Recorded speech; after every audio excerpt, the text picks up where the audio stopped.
अस्सलाम वालेकुम। आफाक फारूक की नए प्रोग्राम के साथ आपके सामने हूँ। गो के मैंने वादा तो ये किया था कि मैं सुबह शाम 2 वीडियो करूँगा, मगर आज सैटरडे है तो मैंने तय किया है कि सैटरडे को मैं 1 वीडियो करूँगा। सुबह कोई ऐसी ख़ास खबरें भी नहीं थी और फिर मेरा मूड कुछ और है। आज मैं लोकल अमेरिकन पाकिस्तानी कम्युनिटी पे मेजर मेरी गुफ्तगू का मौजू है, मगर मैं पाकिस्तान भी शामिल करूँगा। संडे को भी कोशिश करूँगा और अदरवाइज हो सकता है मैं छुट्टी करूँगा, मगर Monday through Friday I promise I will try my best to do it 2 program a day. Anyway, देखिए जी, जो अमेरिकन पाकिस्तानी पॉलिटिक्स है और जो कम्युनिटी है उसके हवाले से तो मैं बाद में करूँगा। मैं पहले आपको ये बताना चाहता हूँ, देखिए पाकिस्तान में सिचुएशन अभी तक नोटिफिकेशन का तो कोई क्लैरिफिकेशन कहीं से नहीं आई है कि होना है कि नहीं होना है। सब क्वाइट लगे हुए हैं, मगर लड़ाई जो अब मंजर पर चारों तरफ फैली हुई है, एक तो अलीमा खान की बहन नौरीन नियाज़ी, हमारे दोस्त हफीजुल्लाह नियाज़ी की बेगम, और हसाम नियाज़ी की वालदा इमरान खान की सगी बहन, कि इंडियन टेलीविज़न पर कि उन्होंने कहा कि मोदी को ऑपरेशन सिंदूर 2 करना चाहिए इमरान खान की रिहाई के लिए। मैं नहीं समझता कि उन्होंने कहा, वो AI लगता है मुझे, आर्टिफिशियल इंटेलिजेंस। मैंने NDTV का वो प्रोग्राम देखा और दूसरे टेलीविज़न पे भी, इंडिया टुडे पे भी देखा, उन्होंने कहीं ये जुमला नहीं कहा।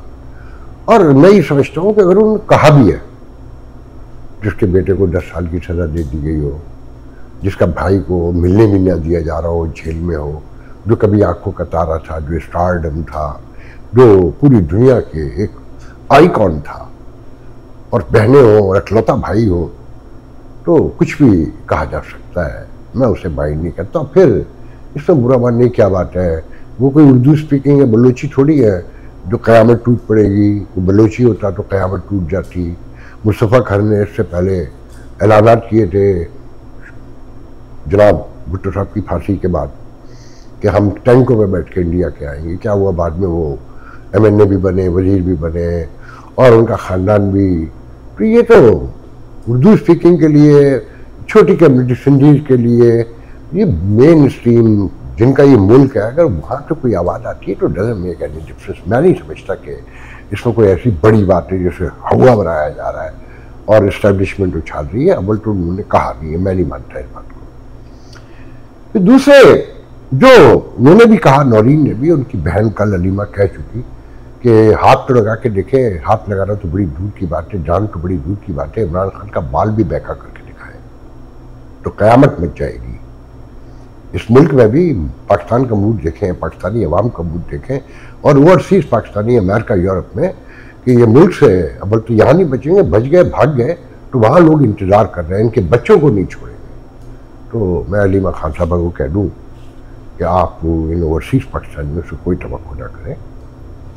ये वैसे ही तकसीम है और वैसे ही कमज़ोर, बेचारे माजूर, और ज़हनी तौर पर सियासी शऊर के एतबार से मैं इन्हें महदूद ही समझता हूँ, बड़ी माजरत के साथ, और मैं अभी साबित भी करूँगा कि गरीब का बच्चा हो, अमीर का बच्चा हो, सदियों की ग़ुलामी है।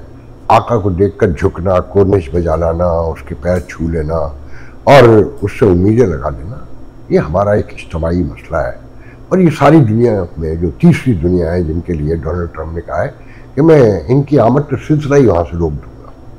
फिर वजह होगी ना कि ये अपने मुल्कों में रहते हैं तो जाबे हुक्मरानों के सामने कोर्निश बजा लाते हैं, दूसरे मुल्कों में चले जाएं तो वहाँ इन्हें जमहूरियतें चाहिए होती हैं, इंसानी हुकूक चाहिए होते हैं, वह आइन की बालादस्ती चाहिए होती है, इंसाफ चाहिए होता है, मगर अपने मुल्क के जो जालिम जाबिर हुक्मरान हैं उनसे ये वैसे ही जुड़े रहते हैं और उनसे वही उम्मीदें वाबस्ता होती हैं।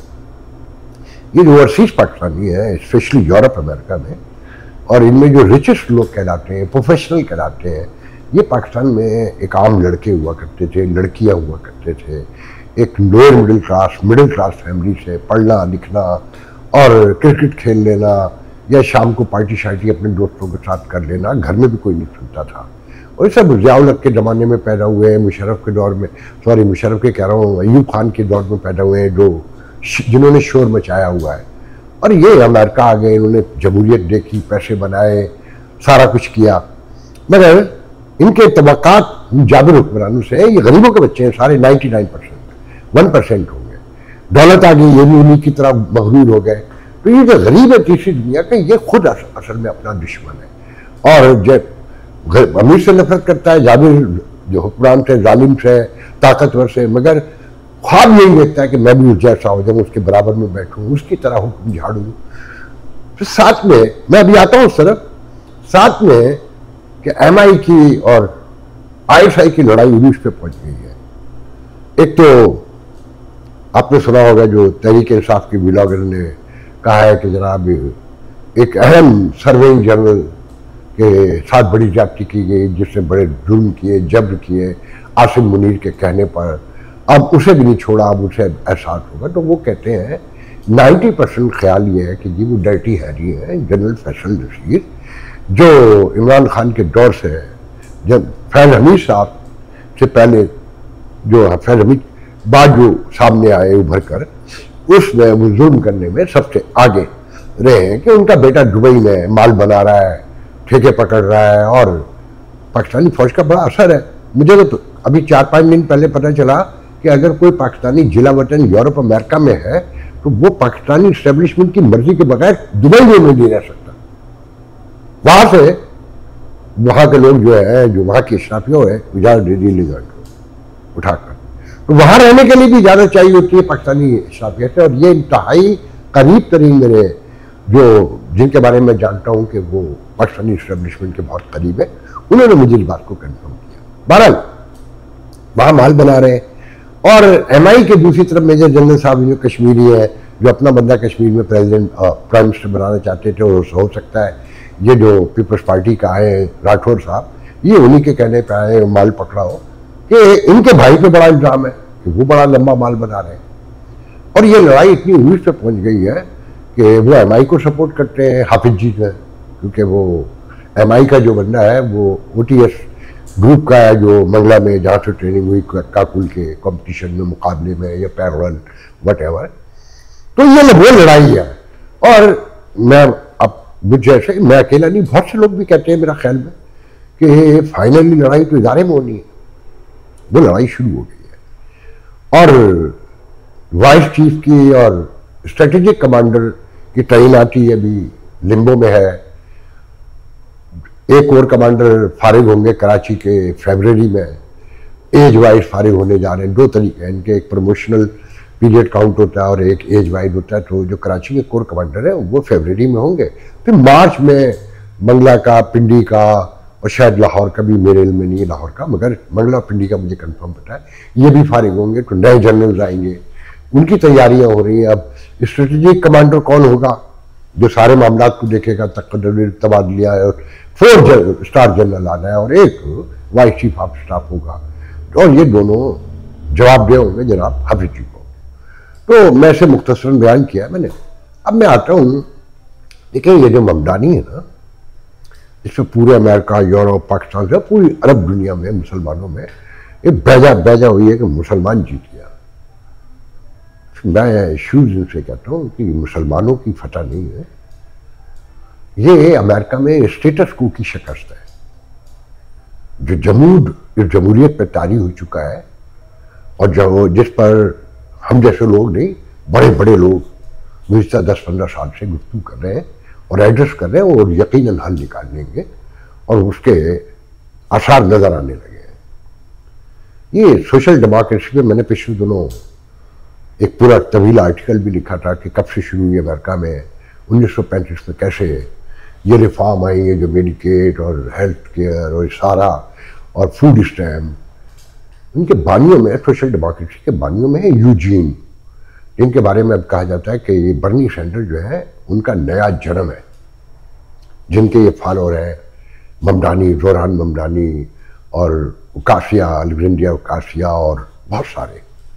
फिर डोनाल्ड ट्रंप की पॉलिसीज, स्पेनिशों के अंदर एहसास महरूमी, जिन लोगों ने शकील चौधरी के साथ मेरा प्रोग्राम देखा, जिस दिन ममदानी जीते उसके 1 घंटे के बाद मैंने बता दिया था, उससे 1 दिन पहले मैंने प्रोग्राम में कह दिया था कि न्यूजर्सी में जहाँ थिन मुकाबला दिखाया जाता है, कांटे का मुकाबला, और 1% से जीतते हुए डेमोक्रेट को दिखाते हैं और नॉट श्योर कहा जाता है वो 10% से जीतेंगी। मैंने फिगर दिए थे कि स्पेनिश कितने रहते हैं, 25% रहते हैं न्यू जर्सी में, इसी तरीके से वर्जीनिया में। अब मैं बताता हूँ आपको कि देखिए पहले तो ये मुसलमानों का कोई कारनामा नहीं है, ना ममदानी का कारनामा समझता हूँ, ये जो वेव है उसका कारनामा है। जो पॉलिसीज हैं और जो सोशल डेमोक्रेसी की ज़रूरत है कि महंगाई, गुर्बत, बेरोजगारी और एहसास बढ़ता हुआ एहसास महरूमी, फिर कम्युनिटीज़ की तादाद जो बढ़ रही है यहाँ 39% तक पहुँच गई है, जिसकी वजह से डोनाल्ड ट्रंप को लाया गया कि वाइट सुपरमेसी को खतरा लाहक है। ये एक तवील बहस में उस तरफ नहीं जाऊँगा।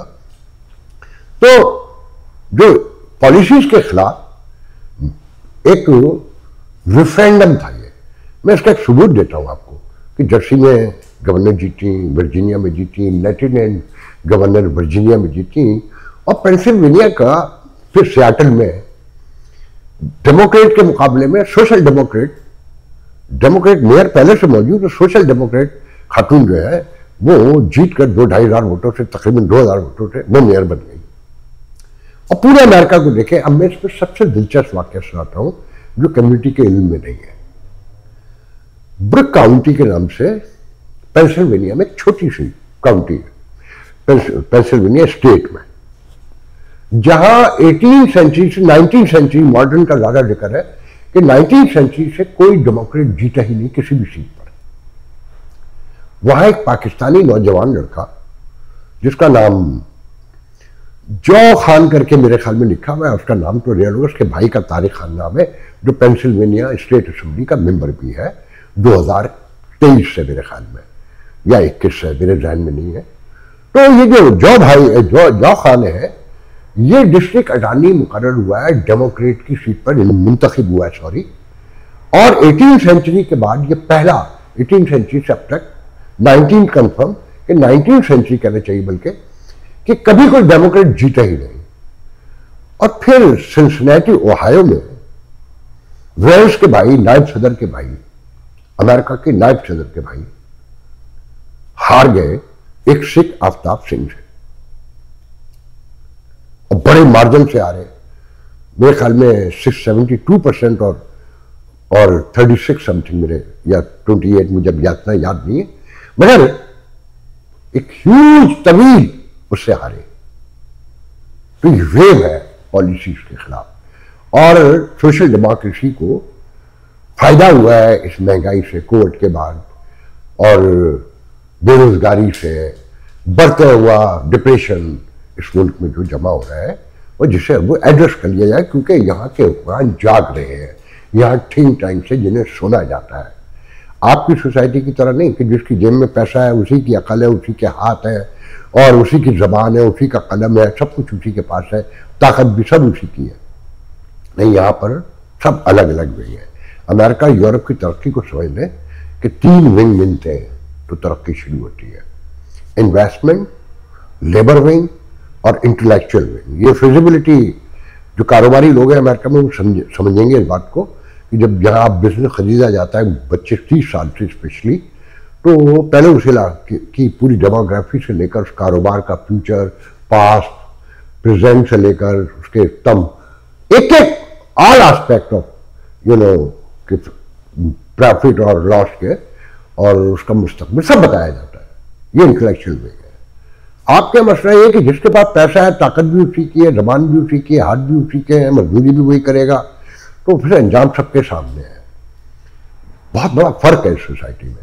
तो ममदानी की जीत में जो मुसलमान बेतहाशा खुश हैं, स्पेशली अमेरिका में, तो उनके लिए तो मैं पहले ये कहूँगा कि आपने सुना होगा कि ख्वाजा सरा के एक लड़का पैदा हुआ, बच्चा पैदा हो गया, तो सारे ख्वाजा सरा खित्ते के जमा हो गए, ये कैसे मुमकिन है।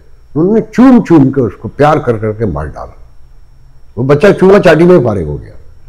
तो मुझे डर है कि ममदानी के साथ ये जो सलूक करने जा रहे हैं, लेकिन न्यूयॉर्क सिटी में, पूरे अमेरिका में पहले समझ लें, जो मुसलमानों की पॉपुलेशन है वो 4.75 है, 4.5 मिलियन।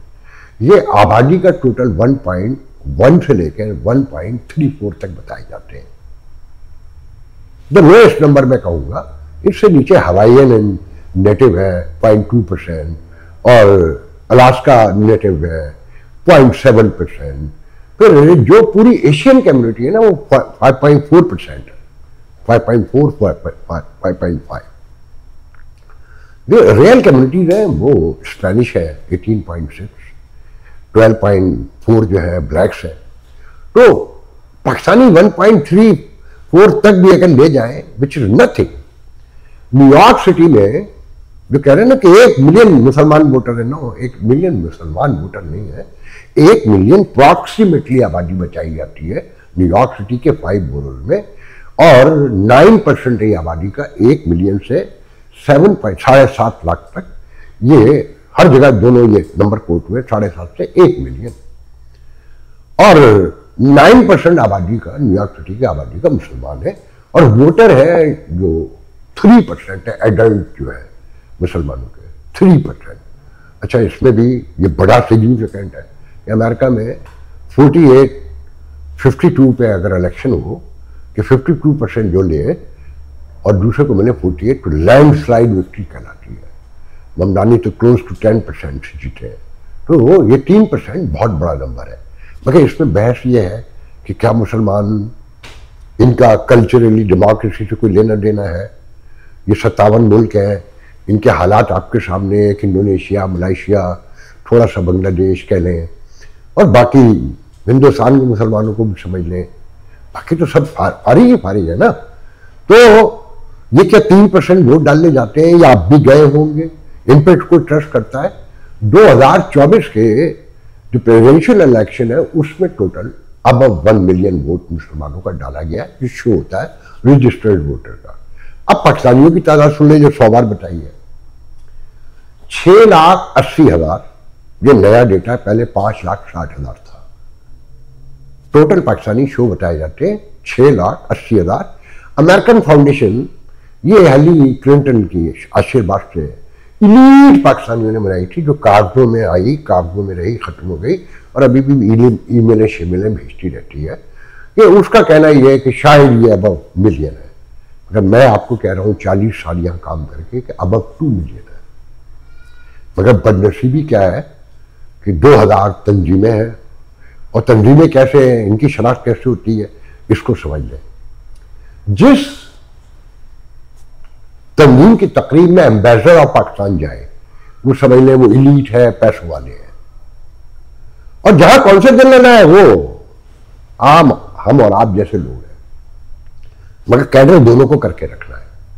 इस वक्त हालात ये है, इमरान खान के पीटीआई के हवाले से जो स्ट्रेस है और जो ओवरसीज पाकिस्तानियों का कंसर्न है कि ये जो सफीर है मोहतरम जनाब रिजवान शेख साहब, ये तो शायद अब घर में रहते ही नहीं है, जहाज से उतरते नहीं है, पाकिस्तानी कम्युनिटी में रहते हैं। एक फ्लाइट से उतरते हैं, दूसरी में चढ़ जाते हैं, कभी इस तंजीम के प्लेटफॉर्म पे खड़े हुए हैं। अच्छा, पाकिस्तानी जो अमेरिका में रहते हैं, और कौंसल जनरल कभी एक कौंसल जनरल के पास जो 4 कौंसलेट हैं, 11, 12, 13 एरियाज आते हैं, स्टेट्स आती हैं। मैं इस पर पहले भी एक प्रोग्राम कर चुका हूँ, उसको नहीं दोहराऊंगा, जो उसमें दिलचस्प बातें हैं। तो इन्होंने सील रखना है सोसाइटी को। अच्छा, पाकिस्तानियों क्या मसला है? इन्हें पाकिस्तान में वहां से भाग कर आए हैं, यहाँ की जमहूरियत में पूरे हुकूक चाहिए, पूरी जमहूरियत भी चाहिए, आइडियल ह्यूमन राइट्स के हवाले से अमेरिका ने कोई गलती कर दी है या कहीं स्टेट पॉलिसी है तो ये नफरत से कहेंगे ये बड़े इंसानी हुकूक के चैंपियन बनते हैं, ये बड़े ये हैं, बड़े वो हैं, और यहीं से ऐश करते हैं। मगर पाकिस्तान के हर फाशिस्ट हुक्मरान के ये हमेशा से दोस्त हैं, यहाँ की जो मेजर लीडरशिप है पाकिस्तानियों की, किसी दौर में भी हो, नाम लेकर मुझे कहिएगा, मैं खुद ले लूंगा, मैं उसकी डिटेल आपको बता दूंगा, दावा है मेरा, और पब्लिकली बता दूंगा। मुझे ले चले कोर्ट, मुझे बेनजीर भुट्टो ने एक जमाने में यहाँ एक बड़े लीडर थे, बहुत बड़े, बहुत नामवर लीडर, और पाकिस्तानी मीडिया इन्हें चढ़ाता है, फिर यहाँ का मीडिया तो पाकिस्तानी मीडिया मजबूत मीडिया है। मुझ जैसे लोग जो खिलाफ बोलते हैं, जो तनकीद करते हैं, जो तामीरी पहलू बताते हैं, उनका बाइकाट करने की बातें होती हैं। बाकी मीडिया जो है वो सिर्फ ये दिखाता है कि स्टेज पे कितने लोग थे, क्या तकरीर हुई, उसका मोटिव क्या था, उनको कोई गर्ज नहीं। उन्हें तस्वीरें छापनी है, पैसे लेने, या वीडियो बनाकर, अब नया फैशन आ गया है कि वीडियो बना के डाल देते हैं कि इंतहाई जोशो खरोश से बनाया गया और कम्युनिटी का लीडर। मिसाल के तौर पर अभी ह्यूस्टन में ये सबसे ज़्यादा एक्टिविटी के एंगल से, बैकग्राउंड से मैं बताऊंगा आपको कि शहर है कि यहाँ कोई 8-10 तकरीबात रोजाना होती है। यहाँ तो ये तकरीबात भी होती है कि फलाने साहब को ह्यूमनिस्ट का अवार्ड दे दिया गया, खुद ही तंजीम बनाई है, एक और तंजीम किसी को मिलाया, आप जितनी चाहें तंजीमें बना लें, और उन्हें ह्यूमनिस्ट का अवार्ड दे दिया गया। 2-4 घोड़े बुला लें क्योंकि आपकी आबादी है, तो वो बेचारे आ जाते हैं, उनको आना है, उनको वोट लेना है, तो चाहे उनके थ्रू वोट पड़े ना पड़े। मुशायरों से लेकर फेस्टिवल हो रहे हैं 2-3 दिन के, क्योंकि वहां तो प्रॉस्पेरिटी है, बहन भाई, माँ बाप, दोस्त, रिश्तेदार सब डूबे नहा रहे हैं, पूतों पल रहे हैं, तो इन्हें कोई मतलब नहीं है। तो ये जो हमारे दरमियान शाफिया है, इसका असल खेल क्या है कि पाकिस्तान में ताल्लुकात बने, वहां प्रोटोकॉल मिले, और यहाँ एम्बेसडर और जो कौंसल जनरल है वो उनका दोस्त रहे, तस्वीर बनती रहे। अगर वो पाकिस्तान के हवाले से, ह्यूमन राइट्स के हवाले से, पार्लियामेंट जमहूरियत के हवाले से, वहाँ के जनाब अदालती निज़ाम के हवाले से, अमेंडमेंट के हवाले से बात करेंगे, तो कौंसल जनरल और एम्बेसडर तो आना छोड़ देंगे, वो तो नहीं आएंगे, उन्हें तो नौकरी करनी है। वहाँ तो तालिबान की हुकूमत आ जाए तो यही एम्बेसडर कंटिन्यू करेगा, यही जनाब जो कौंसल जनरल न्यूयॉर्क में है या ह्यूस्टन में यही कंटिन्यू करेगा, ये इस्तीफा नहीं देंगे, ये छोड़ के नहीं जाएंगे। इसकी मिसाल ये तो फिर करिए डिप्लोमेट है, मरियम मोदी जैसे लोग नहीं छोड़ के गए थे, वो बैठे रहे थे, जिन्हें बेनजीर भुट्टो लेकर आई थी। तो ये तस्वीरी जो एक सेशन है, अब मैं असल मौजू की तरफ आता हूँ 3-4 मिनट में, कि जी लॉन्ग आइलैंड में एक पाकिस्तानी पाक पैक है, एपी पैक, पाक पैक जिसे कहते हैं। एक पैक यहाँ पर बड़ा कंट्रोवर्शियल लफ्ज है, अगर उसको डिक्शनरी में जाके देखेंगे तो आप इंजॉय करेंगे। बेसिकली तो ये पॉलिटिकल एक्शन कमेटी जिसे कहते हैं, मगर जूइश पैक के हवाले से जब ये पहली बार यहाँ बना तो बहुत सारे लतीफ़े, बहुत सारी चीज़ें और सटायर है और एक ख़ास कल्चर, दर्जनों चीज़ें आपको पढ़ने को मिलेंगी अगर आप उसको पुल करेंगे। तो ये जो पाक पैक है, पॉलिटिकल एक्शन कमेटी, असल तो इसका काम होता है, ये इलेक्शन कमीशन रजिस्टर होता है, ये कैंडिडेट को इंडोर्स करता है, फंड रेजिंग करता है और यहाँ के मामलात में होता है। मगर जूइश पैक भी मैं समझता हूँ कि इसराइल की लॉबी में सबसे आगे है। अच्छा, ये जो पाकिस्तान है जिसके जो रूह है, रवा है, डॉक्टर एजाज अहमद मेरे बहुत अच्छे करम फरमा है, मेरे बहुत हम्बल दोस्त हैं, मेरी आज भी बात हुई है उनसे, और जब मैं जियो पे प्रोग्राम करता था मुझे बहुत हेल्प आउट किया है।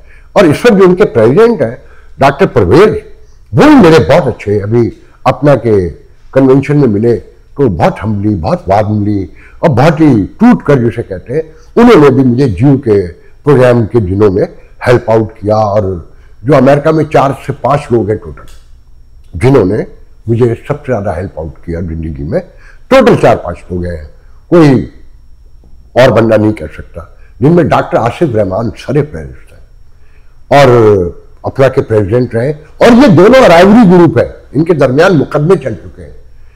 खैर ये एक लंबी कहानी है कि वह मुकदमे कहाँ से कहाँ पहुंचे, क्या हुआ, मैं उस तरफ नहीं जाऊंगा।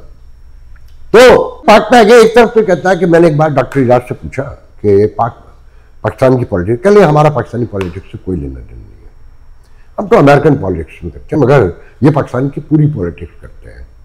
और गुजरात की मैंने पॉलिटिक्स का जिक्र किया था ना, मैं ऐसे गुजरावाला पॉलिटिक्स करता हूँ।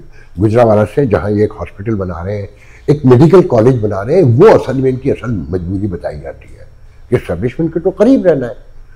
तो अब एक फंड रेजिंग किया जा रहा है $500,000 का, जिसमें 86 लोग हो गए, 76 की मेरे पास लिस्ट मौजूद है। ममनानी के ट्रांजिशन पीरियड के लिए पैसे चाहिए, और ममनानी के बकौल जो बताया जाता है कि जनाब उनका बड़ा खर्चा हो गया है, जिसको बहुत सी पेमेंट भी अभी देनी है।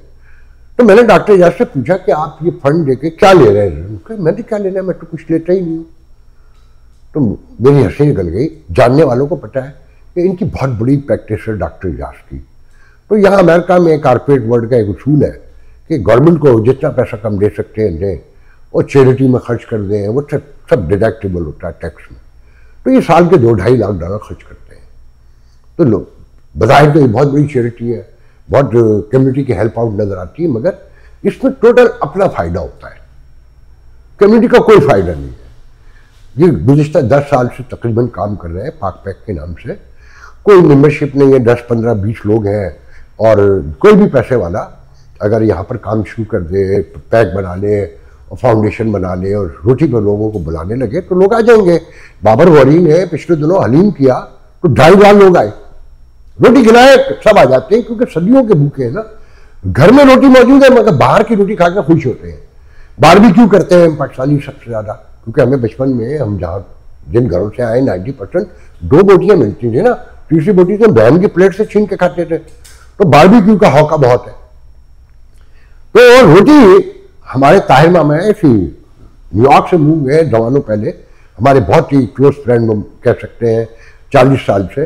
उन्होंने हलीम किया, एक मखसूस तादाद 600, कौन था जो नहीं आया, और सबसे बेस्ट पॉसिबल हलीम मैंने अभी तक खाया जिंदगी में, कि ताहिर मामा का हलीम मशहूर हो गया है।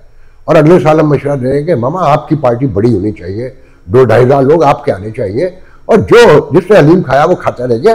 तो और हर क्लास का आदमी, अमीर तरीन आदमी भी आया, गरीब भी आया, और बगैर उन्होंने कोई चंदा भी नहीं किया, जैसे फ्रेंड्स ऑफ कराची ने चंदा किया, और जगह जगह टेलीफोन कॉलें, और खैर मैं उस तरफ नहीं जाऊँगा। तो रोटी खिलाइए, सब आ जाते हैं, और फिर पैसे वाला हो आदमी। ये तो गुलामों की एक तारीख है ना।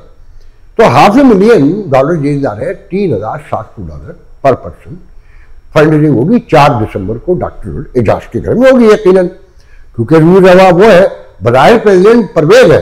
अच्छा, कई प्रेसिडेंट आगे जा चुके हैं, रह जाते हैं आखिर में डॉक्टर एजाज ही, क्योंकि सबसे ज़्यादा पैसे वो खर्च करते हैं। पिछले दिन इनका ब्रांड बन गई थी, इनका लोगो बन गई थी नाहिद खट्टी, सॉरी नाहिद भट्टी नाम है उनका, नाहिद खट्टी भी कुछ लोगों ने कहते हैं, मुझे नहीं पता, मैं तो उन्हें जानता नहीं हूँ। तो वो कवालियाँ करवाना, शो करवाना, इसी तरह के म्यूजिकल प्रोग्राम, और हर जगह पे उनको रिप्रेजेंट करती थी डॉक्टर एजाज को और पाक पैक को। मगर डॉक्टर परवेज के बारे में कहा जाता है कि उन्होंने अच्छा काम ये किया कि उनको पीछे कर दिया। और डॉक्टर परवेज बड़े पढ़े लिखे आदमी हैं, इंटेलेक्चुअल माइंडेड मैं कहूँगा, उनकी गुफ्तगू अगर गौर से सुनी जाए।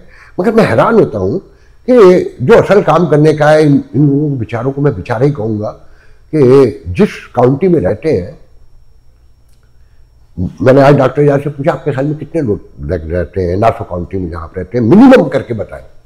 तो कहने के 50,000। तो मैंने कहा हुजूर गूगल करके देखिए, 15,000 लोग शो करता है गूगल आपका। असल तो काम ये करने का है कि आपका वोट का नंबर हो पहले, अमेरिकन जो डेमोक्रेसी की डिमांड है, आपकी आबादी का पूरा नंबर हो। आप 5.25 मिलियन 57 मुल्कों के लोग बताए जाते हैं। ये भी एक लंबी कहानी है कि पेओ ने कैसे इस 9/11 के बाद इस नंबर को डिक्रीज किया। और डोनाल्ड ट्रंप का एहसान मंद होना चाहिए कि उनके आने से 2016 से पहले तक तो मुसलमानों से पॉलिटिकली दोनों बड़ी पार्टियां हाथ भी नहीं मिलाती थी, अपने कन्वेंशन में भी नहीं बुलाती थी, और चंदे लेते रहती थी। डोनाल्ड ट्रंप ने सादत तारण को लाकर इंट्रोड्यूस किया, तो फिर डेमोक्रेट की हिम्मत हुई, तो वो एक फौजी के बेटे को, मैं उनका नाम मुजम्मिल सदीकी समथिंग सदीकी थे, उनको लाके खड़ा किया। तो वहां से दरवाजे दोबारा खुले। तो पहले तो अपना नंबर जमा कर लें, ममदानी को पैसे देने वाले बहुत हैं, और ये जो चूमा चाटी है उसको बंद कर दें, इस्लाम के नारे लगाना बंद कर दें, यूरोप से सीखें कि वहाँ क्या सख्तियाँ आना शुरू हो गई हैं। जो बरतानिया में क्या हो रहा है कि आज इलेक्शन हो जाए तो रिफॉर्म पार्टी की बुनियाद पर जीतेगी कि वो इमिग्रेंट को निकालेगी, और इमिग्रेंट असल कौन है जिनसे प्रॉब्लम है, वो है मुसलमान।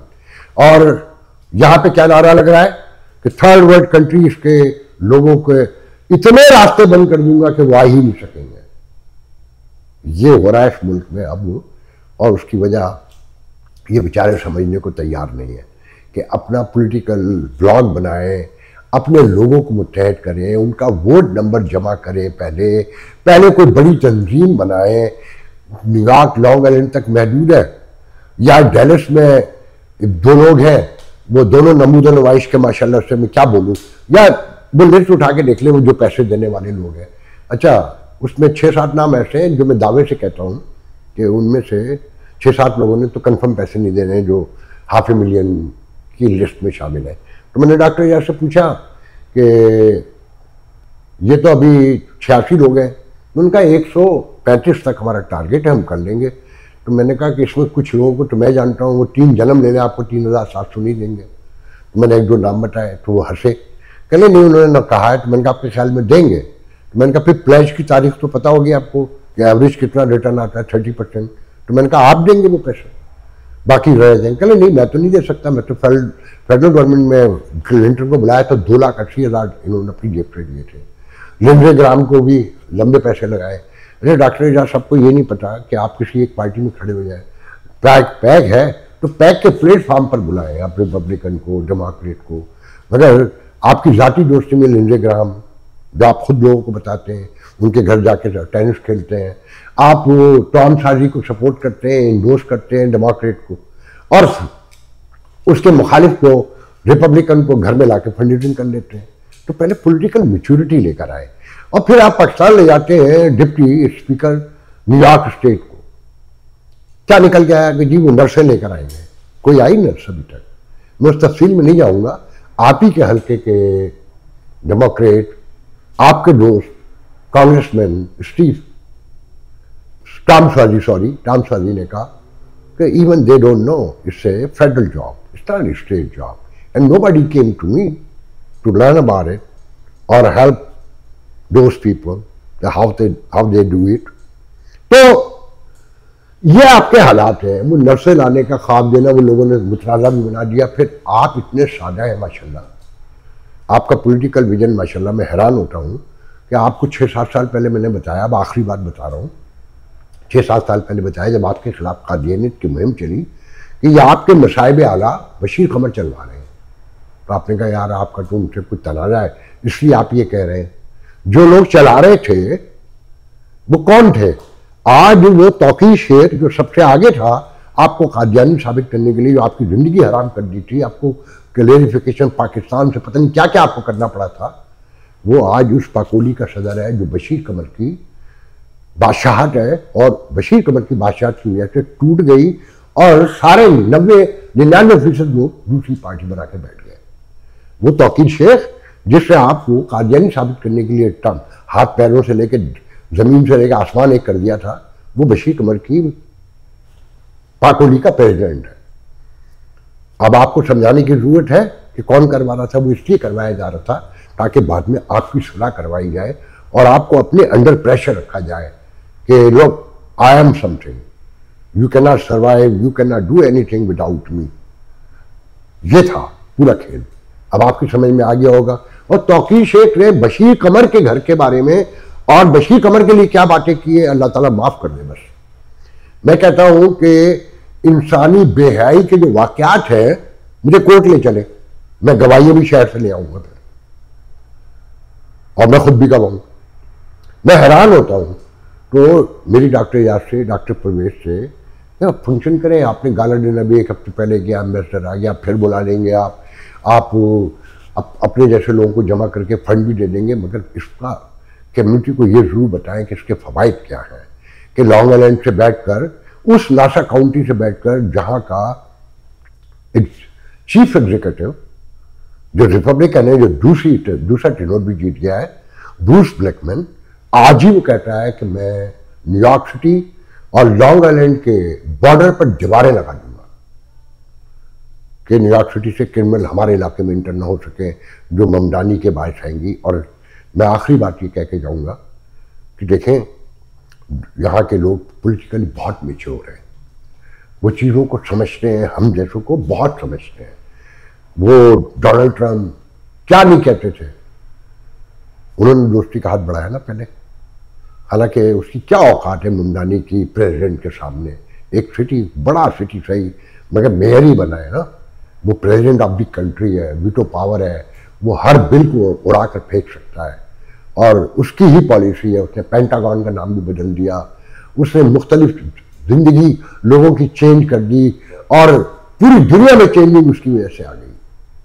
मगर इस मुल्क के मफाद में, इस अपने वोटर के मफाद में उसने ममदानी से हाथ मिलाया, उसे अपना छोटा भाई कहा, उसे थपकी दी, उससे हेल्प आउट करने के वादे किए, और न्यूयॉर्क सिटी के लिए हर काम करने के लिए कहा कि मैं इसकी मदद करूंगा। ये है। अब मुल्क के लिए सोचा जाता है, ये नहीं कि आपको तो यहाँ इंसानी हुकूक चाहिए, पार्लिमानी जमहूरियत। या प्रेसिडेंशियल जमहूरियत चाहिए और इनकलाब चाहिए कि ममदानी की शक्ल में स्टेटस को के खिलाफ आ गया और फिर ये कि हमारा बन जाए। पाकिस्तान के बारे में भी गौर करें। अगर यहाँ पाकिस्तानी मुत्तहद हों तो 27वीं तरमीम आ सकती है, जब जहाँ हमारे बहन भाइयों को सीज कर दिया गया, जब चाहें जिसे चाहे उठाकर ले जाएं, जिसे चाहे मार डालें, जिसे चाहे उठाकर फेंक दें। आप भी उन्हीं गलियों से आए डॉक्टर परवेज, आप भी डॉक्टर एजाज वहीं से आए और बाकी लोग भी वहीं से आए हैं। यहाँ तो पीटीआई के वोटर अक्सरियत बताए जाते हैं ना, मगर जलसे में वो जुलूस में वो भी नहीं आते कि उनके बहन भाइयों पे वहाँ मजालिम होंगे। अगर आज आप जुड़े हुए होते, एक आवाज़ होते, आपके छोटे छोटे कारोबारी मफाद ना होते पाकिस्तान में, इस अशराफिया का हिस्सा बनने की ख्वाहिश ना होती, तो पाकिस्तान ऐसा नहीं होता। आपको और मुझे यहाँ आने की जरूरत ना पड़ती।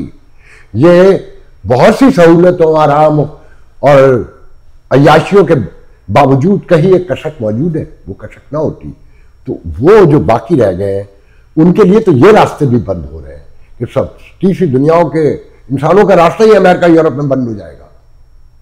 किस लिए? कि हम अपना फर्ज अदा नहीं कर रहे। कोशिश करें कि उनके लिए करें, पहले लोगों को मुत्तहद करें। जितना पैसा आपने खर्च किया वो टैक्स की बचत के लिए किया, जिसके लिए भी किया, अगर एक तरफ लगाएं कम्युनिटी को मुत्तहद करने के लिए, अवेयरनेस के लिए कि जमहूरियत क्या है, उससे कैसे प्रॉस्पेरिटी फूटती है, उससे पीस कैसे निकलता है, उससे कैसे अफाम तफहीम पैदा होता है, उससे बाहम लोग शीरो शक्कर कैसे होते हैं, और उस निज़ाम के क्या फ़वाइद है, ह्यूमन राइट्स क्या है, कॉन्स्टिट्यूशन क्या है, अगर उसके लिए मिलकर काम करते तो आज पाकिस्तान ऐसा नहीं होता और सब बराबर होते। कोई अशराफिया नहीं होती जैसे इस मुल्क में है अशराफिया, मगर हाथ मिलाते हुए किसी के चेहरे पर कोई करो फर्क नहीं होती। आज के लिए इजाज़त दीजिए, इंशाल्लाह कल सुनिए। अल्लाह हाफ़िज़।